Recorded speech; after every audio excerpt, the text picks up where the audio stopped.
Three. Hello, everyone. This is Bruno with a new segment called 10 Minutes or Less with Bruno No BS. A very simple and casual interview. No fancy cameras here. Today, I have the honor to speak with Rick, president of Highland Roofing, one of the largest roofing companies in California. How you doing, buddy? Hey, how are you? Nice to have you on. Nice to be on board, Bruno. Are you located in LA? Our corporate headquarters is in LA, but we have offices in Arizona, Northern California, Nevada, Oregon, and Washington. So we're the whole you guys West are Coast. pretty much a wide open, on the West Coast.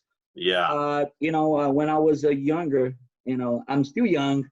Right in Aren't the we all? 20s, I used to listen to rap, and I love Tupac. West Coast. The West Coast. I need to ask a few questions. The first one is, how long have you been in the roofing industry? I've been in the roofing industry for about 28 years. From family to family, or was just...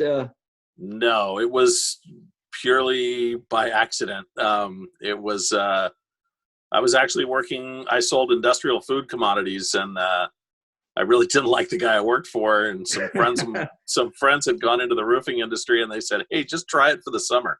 We need a sales manager." Roof is a mafia. Once you're there, once you're inside, you cannot get out. Yeah.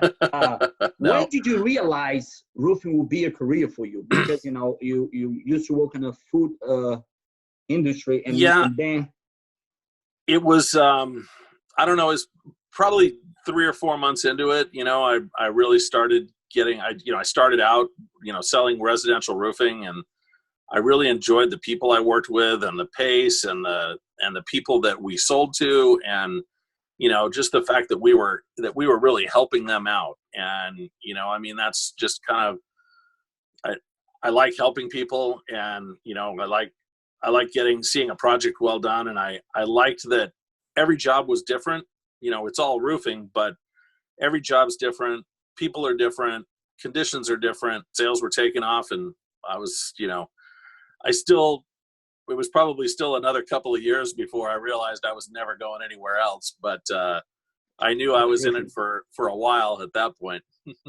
What do you think about the labor shortage in the U.S., and how it affects the economy? I have people reach out to me and say, "Bruno, I cannot find good laborers, and I cannot find people that are interested in working for our industry." Yeah, we've got almost 200 guys that work for us, and most of them are Latino, from different places. But we've got people all the way from Argentina up to all the way up to Mexico, and it's really difficult getting good labor now.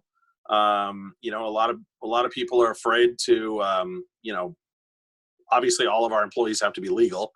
But it's even for legal employees, it's difficult to get them to go down to the border and work in San Diego when, they've got to go by the PAL station and whatnot, because, the government's just cracked down so much on anybody who looks like they're not in the right place. I agree with you. A while ago, when I was working, for a previous company, and I was in Texas, I was in Brownsville. Yeah. And it was funny because I was driving with the white American guy, and then it was myself. And every time we stopped, they asked for my documents. They didn't ask for my friend's document. They asked for my document. I wasn't even driving. He was driving. But every time they stopped, hey, can I see your documents? And I say, "What are you talking about? I'm a citizen." California is very tough in laws, especially regulations, because Florida is Florida and California, one of the hardest states, to be a roofing contractor. So does that sometimes affect your job too as well? Some projects, when I first started in the industry 27 years ago, safety was something that was talked about but not practiced. Now it's the first thing we do in the morning. It's what we do all day, and it's the last thing we do before we lock the gates at night, is make sure everybody's safe. So, there are a lot of laws that protect employees, but I don't think it's a bad thing. Those are, our employees are our bread and butter. Those are all family members to us. And, we have people that Highland Commercial Roofing started in 1991. We have people that are still working for us that Wow. were there at the beginning, and it's a family atmosphere. What do you see for the future of our roofing industry? I think it gets more and more difficult every year to be in the roofing industry. It's, the AQMD keeps regulating products that we can't use that work really well. Just today, we had to switch to a new blowing agent for spray polyurethane foam that we use because they want something that's more environmentally friendly. I'm all about protecting the environment, but it just gets more and more difficult to do a good job and to provide the customer with good value, or the best roof for the least amount of money. Is that true that I don't know if I heard that story or if someone told me that eventually there's going to be a percentage of roof that has to be green roofs in California? There is. You mean like garden roofs? Yes. Yeah, I'm sure that they would love that to be the case, but garden roofs are unbelievably expensive. It's hard to maintain. Trust me, I done few ones Yeah.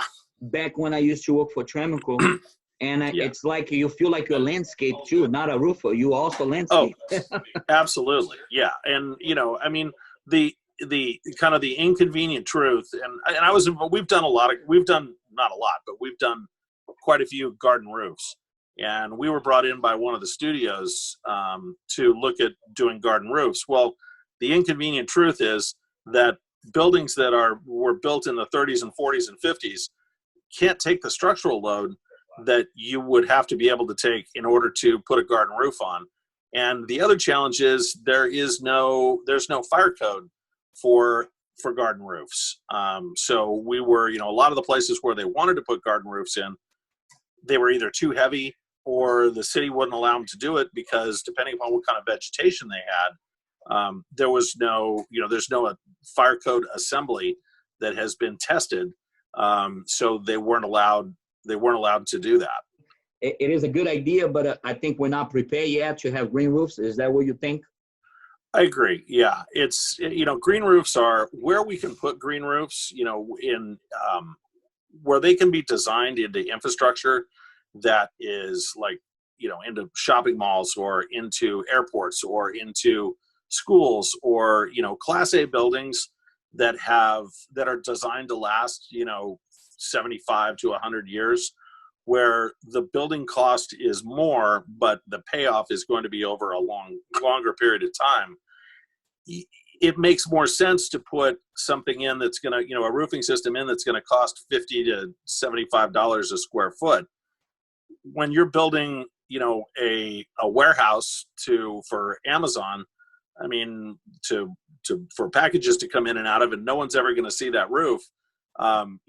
They're not excited about spending, any more than $3 or $4 a square foot. You got that right. Any message out there for the people watching this video, my followers, or any message? It could be towards the coronavirus, because I know it affects a lot, your area. I mean, two things I would say.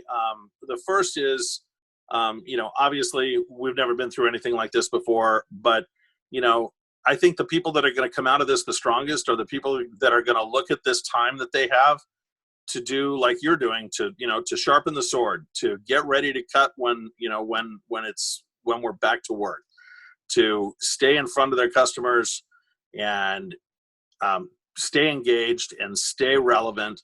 That's the most important thing for me and for us and for our company. And that's with our internal and our external customers, our employees and our customers. And then the second thing is just to be, the roofing industry is a cyclical industry, and, it goes up and it goes down. So for those of you that haven't been in the business long enough to have been through a couple of cycles, you don't know what it's like. We've been on a pretty good run for the last 8-9 years. Just hang in there, right? Yeah. If I had a chance to be in California, I'm definitely going to stop by and see you. Okay, Bruno, thanks for having me. And if you're here, I'll be upset if you don't come by and we don't break bread. Are we gonna drive by like where Tupac used to live or no? Oh yeah, I'll show you all around, all the good spots, buddy. All the neighborhoods. West side.